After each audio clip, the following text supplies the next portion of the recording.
Hermanos, estamos ya en nuestro sermón, Mateo capítulo 10, del 40 al 42 solamente. ¿Ok?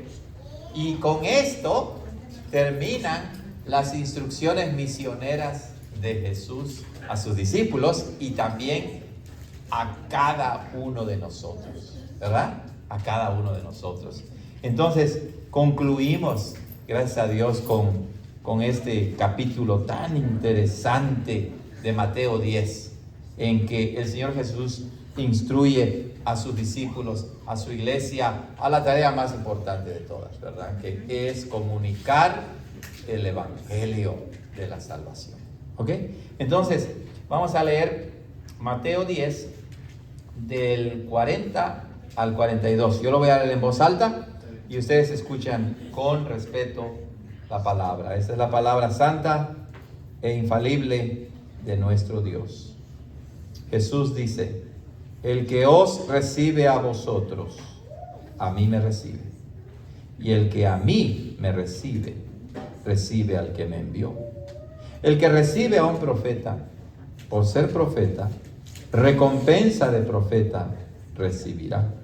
Y el que recibe a un justo, por ser justo, recompensa de justo recibirá. Y cualquiera que dé de beber a uno de estos pequeñitos un vaso de agua fría solamente, por ser discípulo, de cierto os digo que no perderá su recompensa. Amén. La palabra santa del Señor, que Él la bendiga y la siembre en nuestros corazones. Oremos. Padre Santo, gracias, porque una vez más nos alimentas con la leche espiritual no adulterada, que es tu santa palabra. La palabra infalible, la sagrada escritura, la palabra, la revelación especial que tú nos has dejado para nuestra vida en este mundo. Y Señor, el Señor Jesucristo, tu Hijo amado, nos ha dado grandes e importantísimas instrucciones para que la iglesia desempeñe su misión de evangelización. No hay pretexto. Lo hemos aprendido, hemos caminado a través de estos versículos, aprendiendo grandes verdades para poder llevar el evangelio a las naciones. Espíritu Santo, Espíritu de sabiduría, guíanos en este momento para explicar tu palabra y recibirla con un corazón alegre. En Cristo Jesús. Amén. Amados hermanos, el Señor Jesucristo ha enviado a sus discípulos a la misión. Sí, no hay ningún cristiano que diga: yo no tengo una misión, ¿verdad? Yo no tengo nada que hacer en esta iglesia. A veces en la casa, ¿verdad? Por ejemplo, tenemos nuestra lista de cosas que deben hacer los niños. Y después que terminan, pues uno dice: pues ya no hay nada que hacer, ¿verdad? Aquí ya no hay nada que hacer. Y a veces, aunque no hacen nada, pero pues decimos: pues no hay nada que hacer. En el trabajo también se hace eso, ¿verdad? Muchas veces hace uno algo mínimo y dice: ya no hay nada que hacer. ¿Qué puedo hacer ahora? ¿No? Bueno, hay que buscar cosas que hacer. En el reino de Dios, en la iglesia del Señor, no importa que sea pequeñita como la de nosotros, no importa que sea mediana, no importa que sea grande la iglesia, Dios no quiere a flojos. ¿A ustedes les gustan los flojos? ¿Verdad? ¿Cómo son los niños? Flojos. Ya lo admiten, ¿verdad? Lo admiten. Somos flojos, ¿verdad?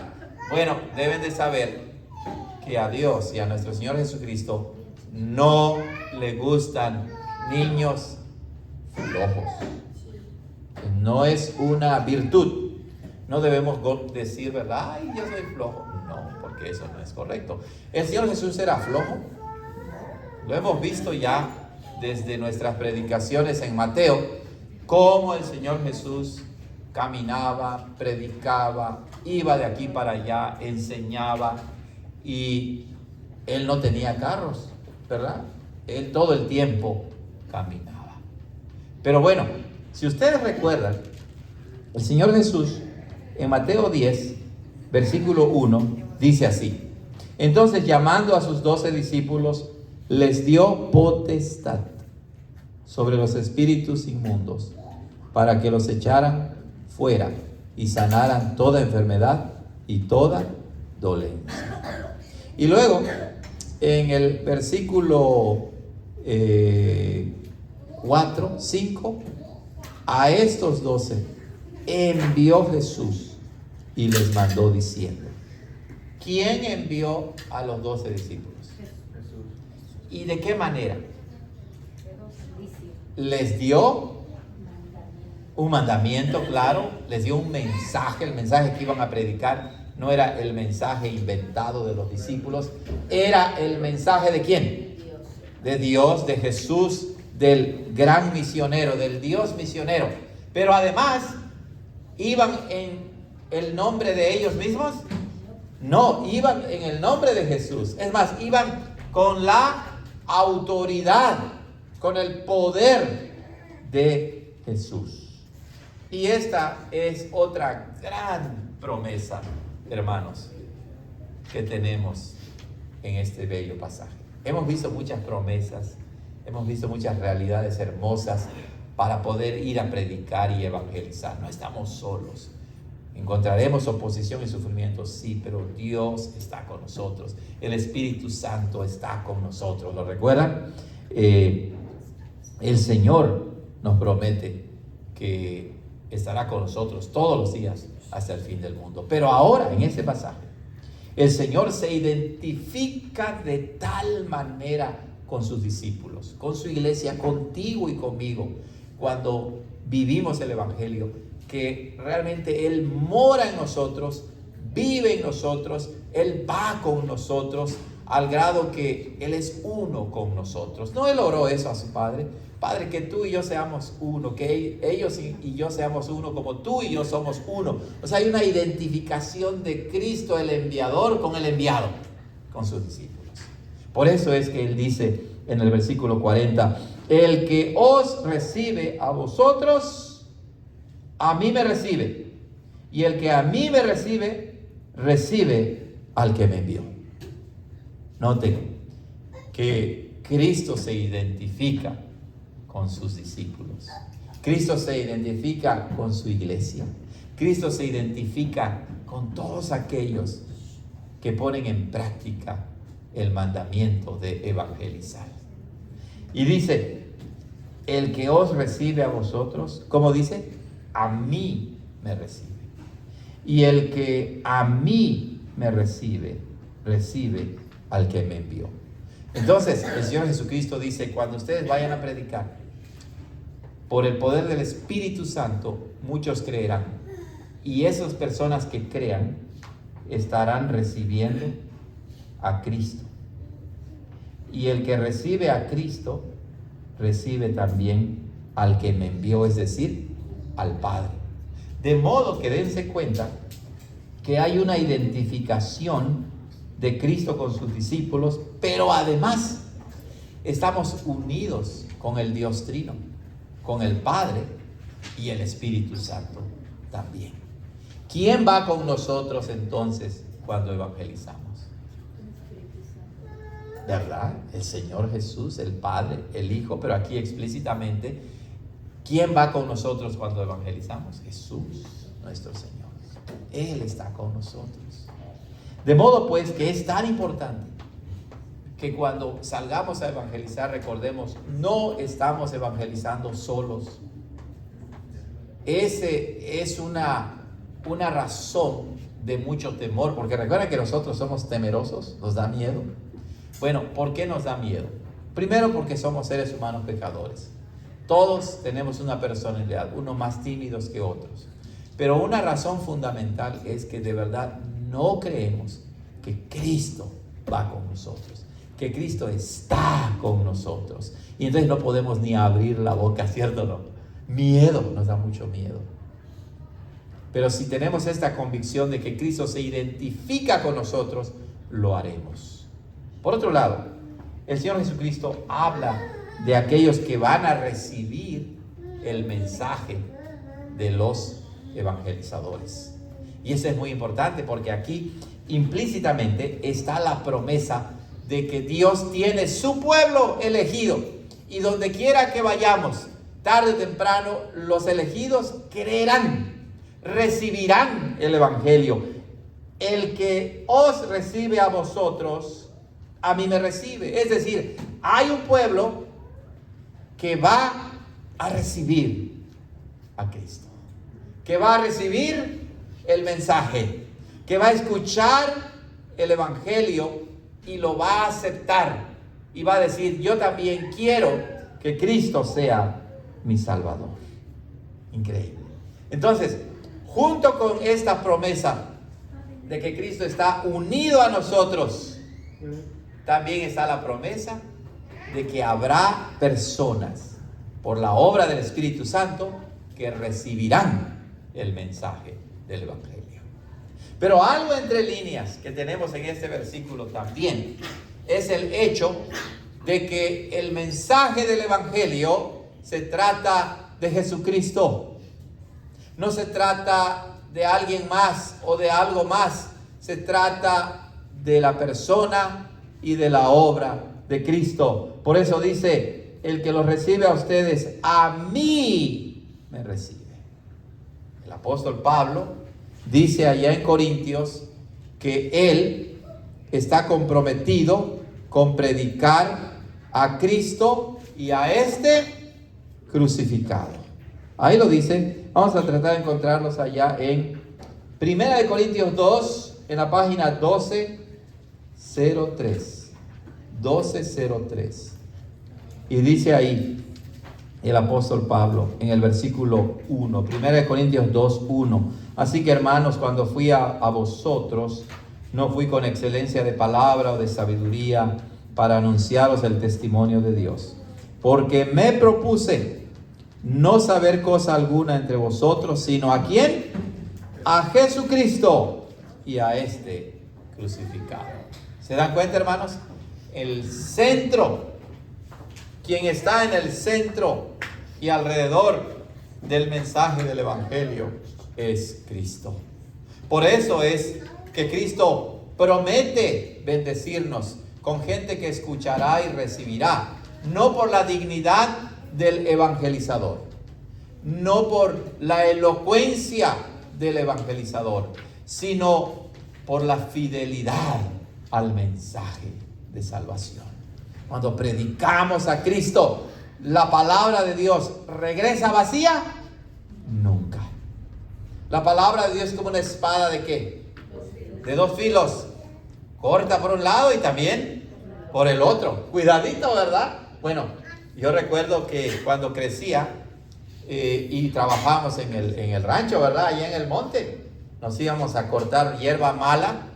Y en una ocasión recuerdo que nos dieron un machete de doble filo. Ay, ay, ay. Eso es muy peligroso porque pues por cualquier lado que le des, te puedes cortar. ¿Ustedes se han cortado, niños? ¿Ustedes se han cortado algún día? ¿Sí? No se han cortado. Pues no saben nada del rancho, ¿verdad? No saben nada de la vida allí cortando hierba y todo lo demás. Pero uno que creció ahí entre la hierba, entre los maizales, ¿verdad? Las plantaciones, cuando nos decían: vamos a cortar hierba mala, a chapear, decían en mi rancho, pues uno se cortaba. Yo les he enseñado a mis niños las cicatrices que tengo aquí, ¿verdad? Donde me corté cuando iba a limpiar los terrenos, ¿verdad? Los solares, dicen. Hermanos, la palabra de Dios es la espada de dos filos. Por un lado, corta en el sentido positivo, es decir, corta el pecado, destruye el pecado y salva a esa persona que recibe el mensaje. Pero por el otro lado, si la persona rechaza el mensaje del evangelio, la espada, el evangelio, corta para condenación. Por eso es tan importante que cumplamos con el trabajo de evangelización. ¿De dónde viene el mensaje? ¿Se dan cuenta cuánto hay en este versículo? Hay mucho en ese versículo. ¿Cuál es el orden del envío del evangelio? Jesús lo dice aquí. Él dice que el que lo recibe a él, recibe al que me envió. Entonces, ¿quién envió a Jesús? El Padre. Y luego Jesús, el gran misionero, predica y llama a sus discípulos. Y en tercer lugar, los discípulos, en quien mora Jesús y que van con su autoridad, llevan el mensaje. Y luego el recipiente del mensaje que lo recibe y es transformado y se forma la cadenita otra vez, ¿cierto o no?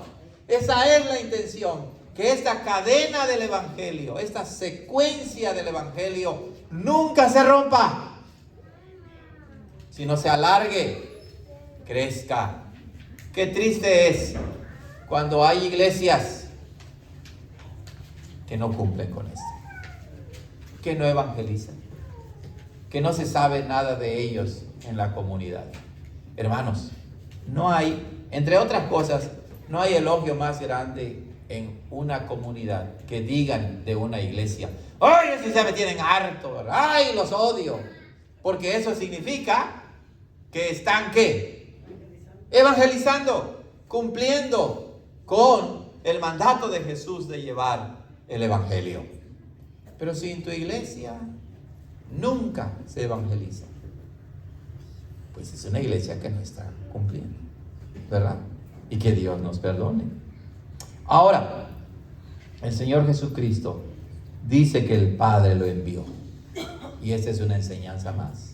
Si el Padre envió a Jesús, y si Jesús envía a sus discípulos, el Señor Jesús entonces envía a su iglesia. Hermanos, hemos sido enviados. Y cuando decimos que hemos sido enviados, es que hay una misión que hay que cumplir. No estamos aquí para quedarnos sentados en la iglesia. La vida cristiana, hermanos, empieza en la iglesia cuando venimos y escuchamos el evangelio. Pero empieza, no termina. Somos equipados para salir al mundo de una o de otra manera. Dios nos dará la sabiduría de evangelizar. Evangelizar no es solo ir y predicar abiertamente. Esa es una manera muy importante de hacerlo. Pero hay otras maneras en que Dios te concede compartir el evangelio. No, a veces en el trabajo tienes amigos o personas cercanas con las que de repente empiezas a dialogar, ¿cierto o no? Empiezas a platicar.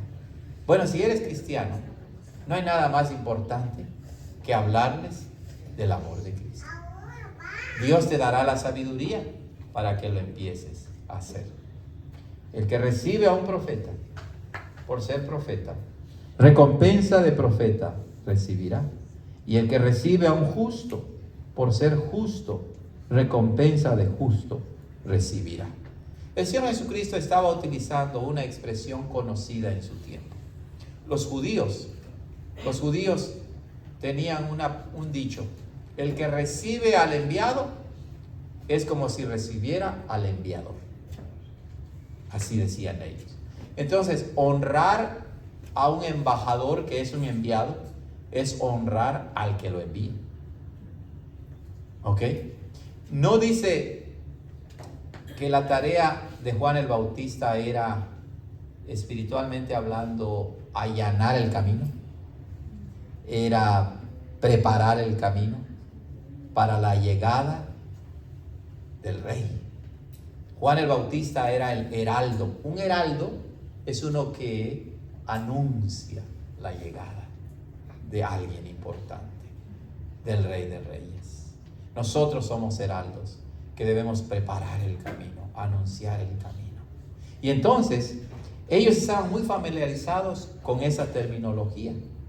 Y Jesús dice: el que recibe a un profeta por ser profeta, recompensa recibirá. El que recibe a un justo, recompensa recibirá.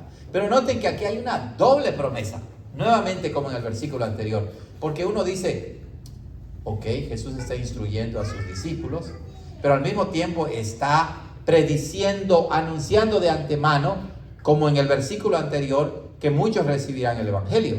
Y también que recibirán el evangelio y recibirán a los enviados, recibirán a los evangelizadores, a los misioneros.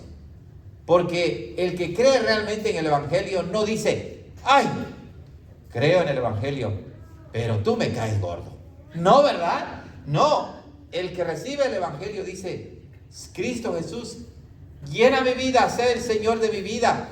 Y el que le llevó el Evangelio es alguien especial para esa persona, ¿cierto o no?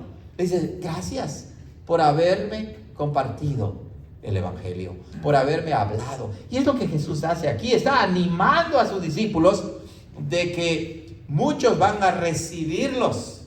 Ellos son los profetas. La palabra profeta es una palabra amplia en la Escritura, pero básicamente el profeta es el que recibe el mensaje de Dios y lo comunica a su pueblo. Ciertamente en la época del Nuevo Testamento habían profetas, ¿verdad? Como el profeta Agabo en el libro de Hechos. Era un don especial que Dios les dio.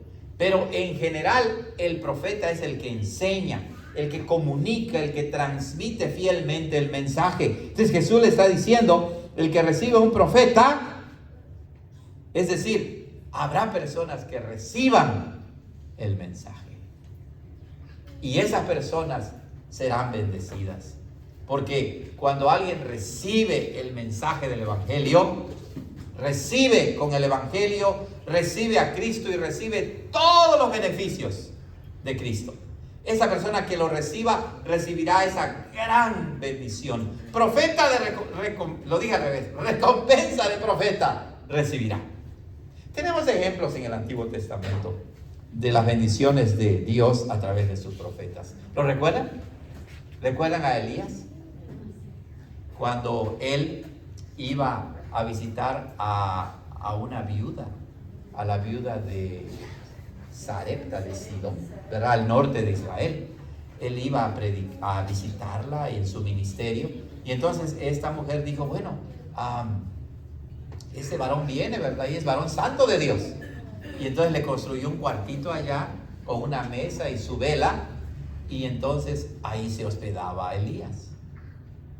Y dice que después esta mujer tenía un hijo, ¿verdad? Y murió. Y entonces el profeta Elías, Dios lo usó para que su hijo resucitara. Recibió recompensa de profeta. También con su discípulo de Elías, Eliseo, también hay otro relato así. Entonces, ¿cuál es la idea? La idea es que el profeta en general es el que lleva el evangelio. Y así lo que él ha recibido también lo comunica al que recibe el mensaje del profeta.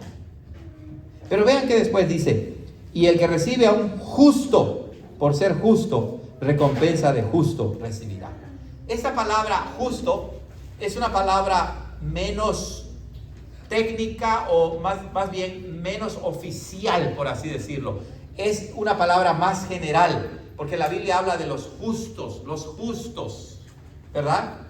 Lo leemos, por ejemplo, allí en Mateo 5, en las bienaventuranzas, ¿lo recuerdan? En el versículo 10 dice, bienaventurados los perseguidos, ¿por causa de qué? De la justicia. Versículo 6, bienaventurados los que tienen hambre y sed de justicia.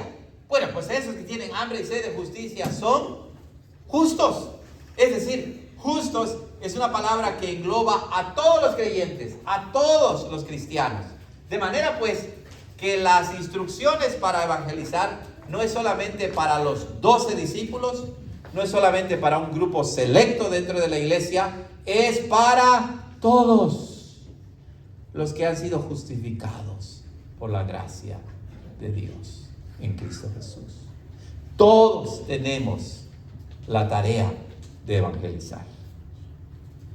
Hermanos, y vean qué dice después. Así como el que recibe el evangelio es bendecido, recompensado. Recompensa por gracia, ¿verdad? ¿Se lo ganaron? No, la recompensa es por gracia. Anima al Señor a sus discípulos para que salgan a predicar. Pero así también dice que es importante apoyar a los que salen a predicar. Noten cómo dice en el versículo 42. Y cualquiera que dé de beber a uno de esos pequeñitos un vaso de agua fría solamente, por ser discípulo, de cierto os digo que no perderá su recompensa. Entonces, noten cómo el que recibe el Evangelio tiene la bendición de recibir la recompensa por gracia del Evangelio, del profeta, del justo. Pero al mismo tiempo, este que recibe el Evangelio ahora está en la obligación santa de proveer para los que van a llevar el Evangelio. Todos tenemos la tarea de evangelizar y de compartir el Evangelio, pero al mismo tiempo, como no todos podemos salir todo el tiempo o a otros lugares, en la iglesia se nombran misioneros que llevan el Evangelio a la comunidad, a otros estados, a otros pueblos o a otros países. Y el Señor Jesucristo dice: cualquiera que dé de beber a uno de estos pequeñitos. Noten cómo describe Jesús a estos misioneros como ¿qué? Pequeñitos. Así los describe. A veces quedamos impresionados por escuchar a un gran predicador, ¿verdad? Y todos quieren ver al predicador.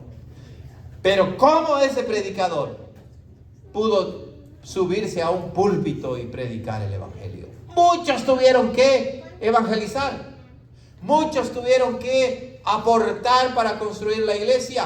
Muchos tienen que limpiar la iglesia, preparar los alimentos, etcétera, etcétera. Nadie es importante en sí mismo.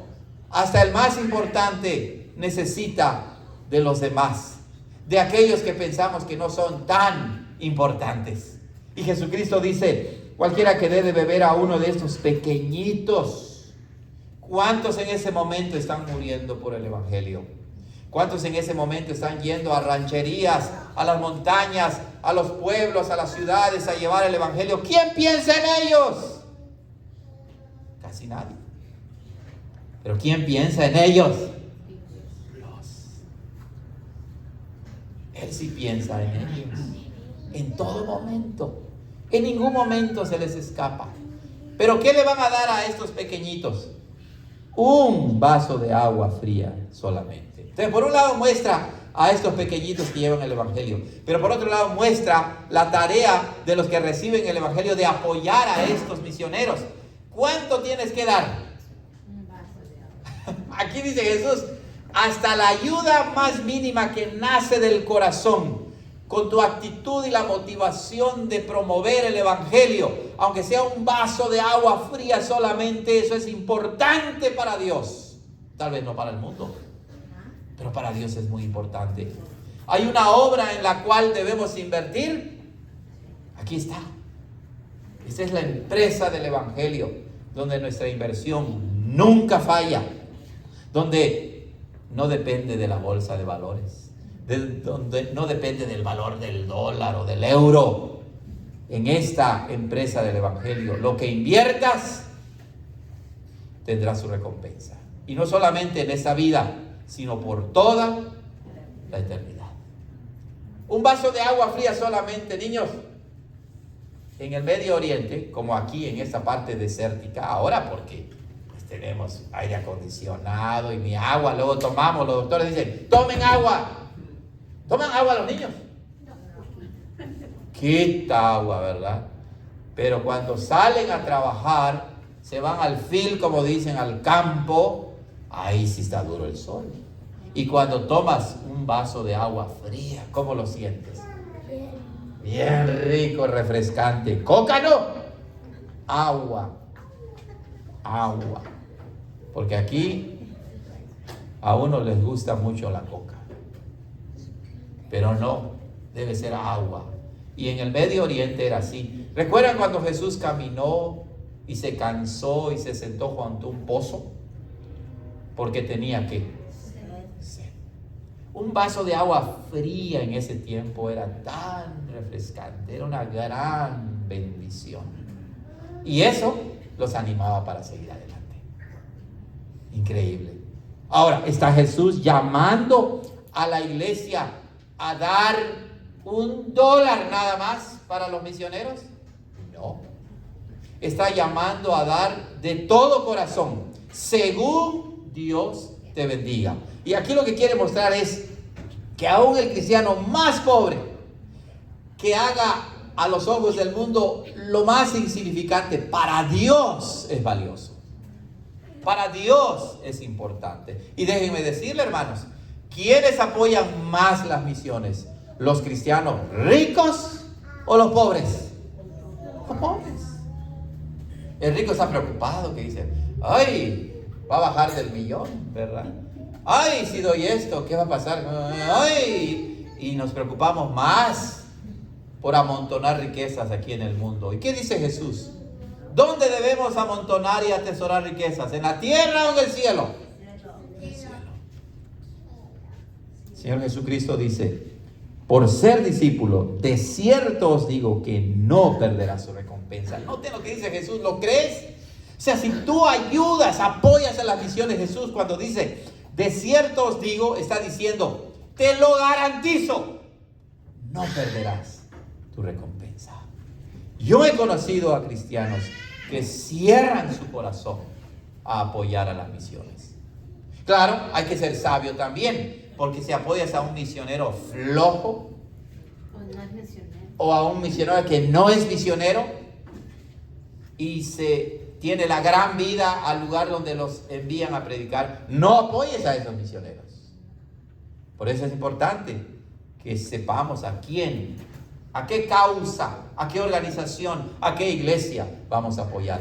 Pero el hecho de que haya falsos misioneros, falsos pastores, no quita nuestra obligación de apoyar la tarea de evangelización. Cristo está con nosotros, hermanos.